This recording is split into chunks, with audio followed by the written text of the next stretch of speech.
Nos acompaña ahora el doctor Alejandro Anderson, médico neurólogo, que además se ha convertido en los últimos tiempos en un referente absoluto en materia de cannabis medicinal. Y de ese tema vamos a hablar hoy. ¿Qué tal, doc? ¿Cómo estás? Bien, todo bien, Paula. Gracias por invitarme. Un tema complejo, ¿no? Porque todavía sigue teniendo algunas cuestiones de tabú, ¿no? Porque uno habla de cannabis y lo asocia con marihuana, con las cuestiones de la drogadependencia, de las adicciones. Pero hay que informar mucho sobre esto, porque el cannabis tiene muchos usos medicinales y algunos que hoy no tienen otro reemplazo, ¿no? En cuanto a medicación.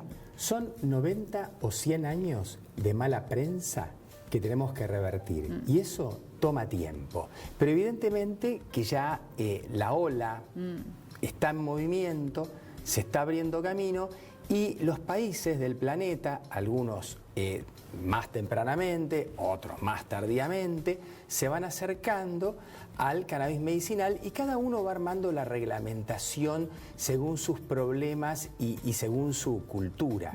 Pero los pacientes van pudiendo acceder a controlar las diferentes patologías que se sabe hoy en día que se pueden tratar con cannabis medicinal.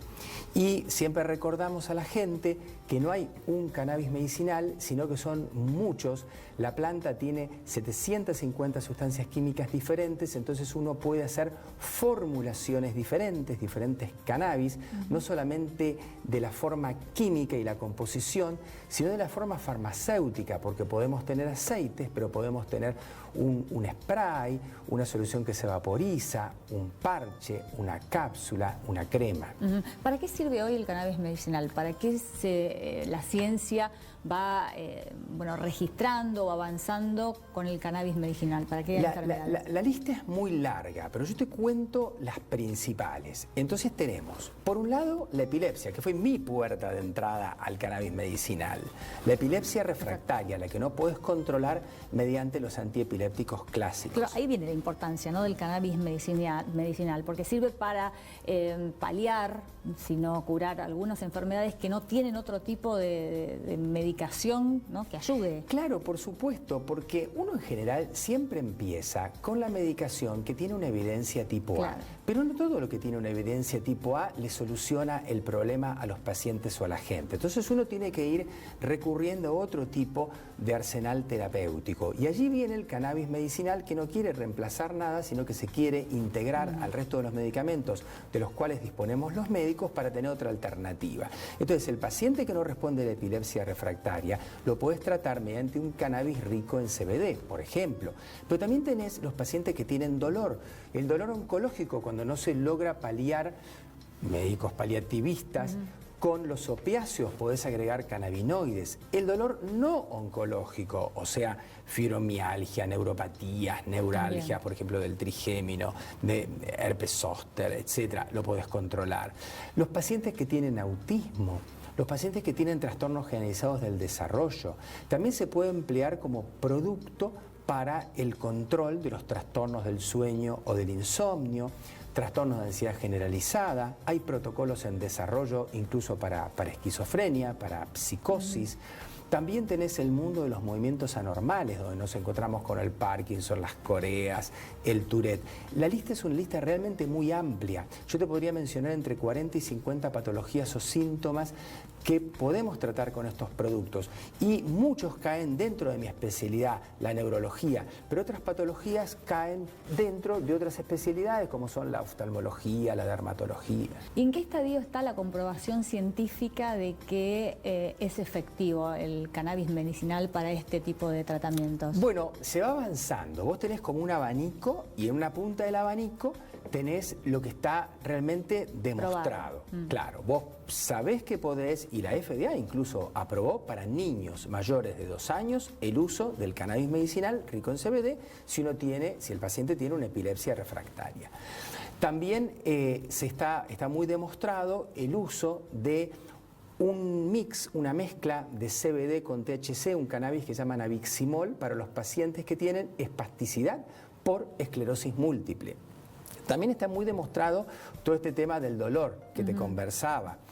Y te vas acercando ya a la mitad del camino, donde hay trabajos en desarrollo. Te hablaba de la psicosis, también tenemos todo el tema de los movimientos anormales. De este lado, vuelvo para acá, que me olvidé de nombrarlo, se hizo un trabajo muy importante en niños autistas. 180 niños autistas tratados con un cannabis medicinal con muy buen resultado para el 30% y un resultado bueno para el 50% de la población. Así que se va avanzando, y como son tantas las patologías, y hay más de 10.000 trabajos científicos, ¿no? En algunos casos ya tenés una evidencia muy fuerte para que, digamos, entidades regulatorias aprueben el producto y sea más aceptado por las escuelas médicas, y en otro caso no, estás a mitad de camino, entonces hay más discusiones.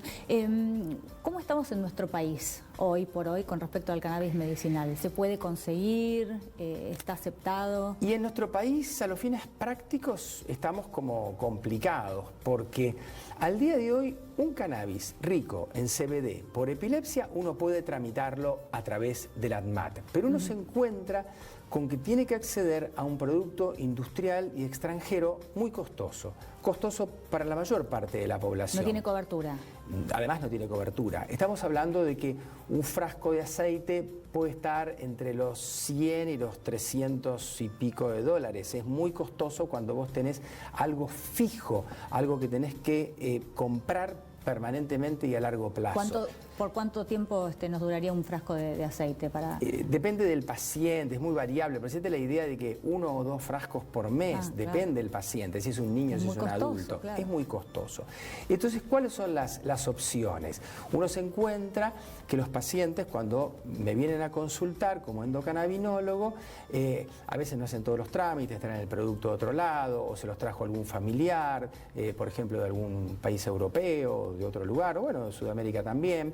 Después muchos pacientes optan ya no por cannabis industriales, por un cannabis artesanal. Uno se cultiva la planta, se procesa y se obtiene el producto, según el tipo de semilla, según el tipo de crianza que se hace a la planta y el proceso de extracción, uno puede orientarla a tal o cual composición química. Entonces, claro, los pacientes por un tema de costo muchas veces lo hacen, contra el riesgo del enorme problema legal. Claro. Yo en el consultorio veo pacientes que me preguntan: doctor, yo estoy tomando esto, y vienen con el producto, con el frasquito, para tal patología. Entonces, lo que hacemos los endocannabinólogos para tratar de ordenar esto es sugerirles a los pacientes que cromatografíen el producto. Tenemos 3 universidades que lo están haciendo en este momento: Toxicología de la Uva, Exactas de La Plata y Farmacia de Rosario, donde al paciente le sacan 3 gotitas de ese frasco y le envían por mail un informe sobre la composición química,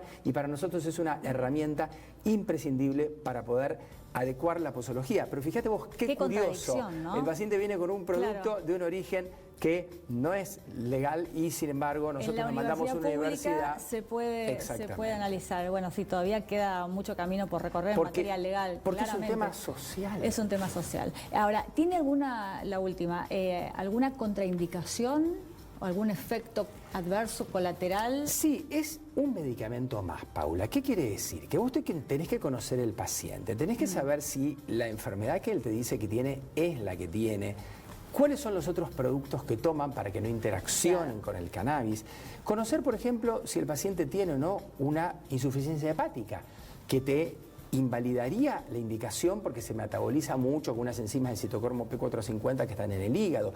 Y así hay una lista. El paciente tiene una arritmia, no tiene una arritmia, tiene tendencia a presión baja o no. Es un medicamento más. Bueno, es hora, ¿no?, entonces, de que dejemos los tabúes de lado y nos pongamos en una discusión seria. Se está avanzando bastante en nuestro país, pero todavía hay un largo camino por recorrer. Yo tengo esperanzas que se va a seguir avanzando y esperemos tener buenas novedades este año. Bueno, Doc, muchísimas gracias. Como siempre, un placer.